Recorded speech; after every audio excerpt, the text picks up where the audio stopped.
Hinihintay na lang ang lagda ni Pangulong Ferdinand R. Marcos Jr. sa panukalang batas na nag-aamyenda sa Rice Tariffication Law na layong mas mapaunlad ang produksyon at kita ng ating mga kababayang magsasaka. Yan ang ulat ni Daniel Manalastas.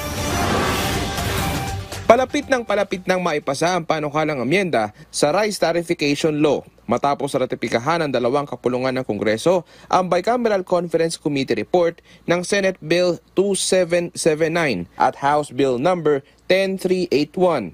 Tumayo si Senator Cynthia Villar sa plenaryo ng Senado kagabi para iulat ang matagumpay na napagkasunduan ng BICAM.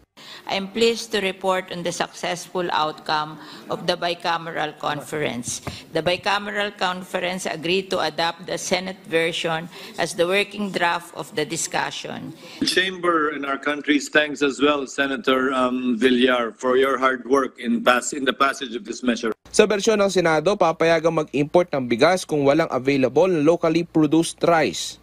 Ang Agriculture Secretary naman ay ootorisahan na magtakda ng importing entity sa DA, pero hindi kasali rito ang NFA. Sa ilalim naman ng Rice Competitiveness Enhancement Fund o RCEF, tataasan ang annual appropriation mula 10 billion pesos magiging 30 billion pesos hanggang taong 2031.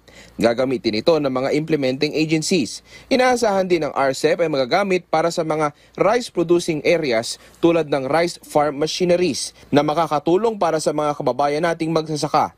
Inaasahan din sa ilalim ng panukala ang financial assistance para sa kanila.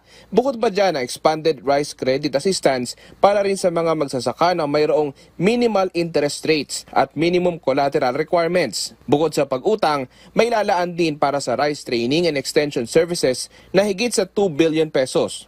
Sa huli, nasa kamay pa rin ng Pangulo kung ano ang magiging pasya sa panukalang pag-amyenda sa Rice Tariffication Law. Daniel Manalastas para sa Pambansang TV sa Bagong Pilipinas.